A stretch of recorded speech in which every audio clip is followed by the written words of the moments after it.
মানুষের জীবনে দুই ধরনের আবেগ থাকে যা চিরকাল তার সাথে বসবাস করে। প্রথম, স্বপ্ন। দ্বিতীয়, অজুহাত। মানুষ হাজার হাজার স্বপ্ন দেখতে পারে। আমাকে এই কাজ করতে হবে, আমাকে ওখানে ঘুরতে যেতে হবে, আমায় জীবনে এই অসম্ভব কাজ বাস্তবায়িত করে দেখাতে হবে, আদি ইত্যাদি। এবার ঠিক যেমন স্বপ্ন দেখেন সেইভাবে অজুহাতও খুঁজে নিয়ে আসেন।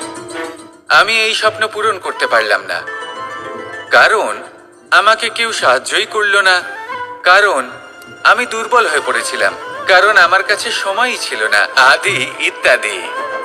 এবার সাফল্য এবং অসফলতার মাঝখানে এই ধরনের সংঘর্ষ হতে থাকে।